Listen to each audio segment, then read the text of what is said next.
নমস্কার। ঠাকুরমা স্বামীজি গুরুদেবের শ্রীচরণে প্রণাম জানাই। আজ সংগৃহীত একটি কাহিনী শোনাচ্ছি। মাগো, জীবনটা বুঝি এমনই হয়। সব যখন ঠিকঠাক মনে হয় আমার, যখন দেখি সব স্পষ্ট ঝকঝকে, তখনই কোথা থেকে যেন একটা ঝড় এসে পড়ে। আকাশে তো কোনো কালো মেঘের চিহ্ন ছিল না মা, কিন্তু হঠাৎ করেই চারিদিক অন্ধকার হয়ে গেল। শুরু হয় এক অদৃশ্য লড়াই, যার কোনোই পূর্বাভাসই ছিল না মা। মা, ঠিক সেই সময় মনে হয় সব হারিয়ে ফেলেছি আমি। মাথার উপর ছাদ নেই, মাটির নিচে দাঁড়ানোর শক্তিও নেই। পাখির বাসার মতো আমার ছোট্ট জগৎটা যেন ভেঙে গুড়িয়ে গেল। আমার জীবনের সমস্ত কিছু কে যেন মা সব ওলট পালট করে দিচ্ছে। আর সেই সব কোলাহলের মধ্যে আমি যেন তোমাকে দেখতে পাচ্ছি না মা। তোমার মুখ, তোমার আশ্বাস, সব কিছুই যেন মাঝে মাঝে হারিয়ে যাচ্ছে আমার। তবু এই বিশ্বাস জোর করেই রাখবো। আমি জানি তুমি আছো মা। আমি জানি এই অন্ধকারের পেছনে তোমারই হয়তো কোনো ইশারা আছে। আমি ভয় পাবো না। আমি জানি তো তুমি আমাকে পরীক্ষার পর পরীক্ষা নিয়েই চলেছ। আমি তো তোমার সন্তান মা।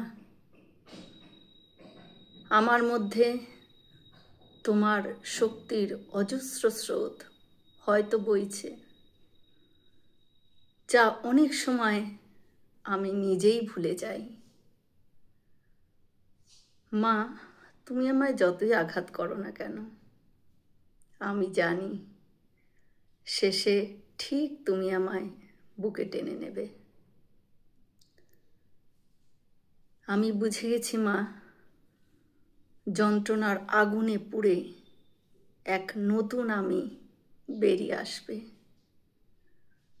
যার রক্তে আছে বিষ সহ্য করার মতো ক্ষমতা। সে অন্যের যন্ত্রণা নিজের মধ্যে টেনে নেবে। আমি জানি মা, তুমি তো আমাকে কাছে টেনে নিয়েছো আশ্রয় দেওয়ার জন্য। তবু মাঝে মাঝে ভুলে যাই, মনে হয় যেন সব হারিয়ে ফেলছি। আমির মধ্যে যেন মা আমি আর নেই। আমি বুঝে গেছি মা, যে তুমি আমার সঙ্গে ঠিক আছো। না থাকলে প্রতিটা পা আমি এইভাবে সন্তর্পণে ফেলতে পারতাম না। এখন এই লড়াইয়ের মুখোমুখিতে মা আর আমি যে রক্ত মাংসের মানুষ মা, সারাদিন সকাল থেকে রাত পর্যন্ত কত ভুল করে বসি তার নেই কোনো ঠিক মা। আমি জানি তুমি আমার শক্তির পেছনে রয়েছ, এবং আমরা মনে করি যে আমরা যেন সেই পদ্ম হতে পারি যে পাকের মধ্যে থেকেও সৌন্দর্য ছড়ায় মা। তুমি আমাকে সেইভাবে প্রস্তুত করো মা। যতই আঘাত করো না কেন, আমি বুঝে গেছি তোমার প্রতিটি আঘাত আসলে তোমারই উপহার। এই আঘাতেই আমি যেন নতুন আমি নিজেকে গড়ে তুলতে পারি মা। জয় মা শারদা। আমরা সকলে মিলে একসাথে বলি, জয় মহামায় কি জয়, জয় ভগবান শ্রী শ্রী রামকৃষ্ণদেব কি জয়, জয় স্বামীজি মহারাজ জি কি জয়, হয়তো অনেক ভুল ত্রুটি করলাম, ঠাকুর যেন আমায় ক্ষমা করে দেন। সকলে সুস্থ থাকবেন, আনন্দে থাকবেন। ঠাকুর মায়ের কৃপা দৃষ্টি সকলের ওপর বর্ষিত হোক। শুভরাত্রি।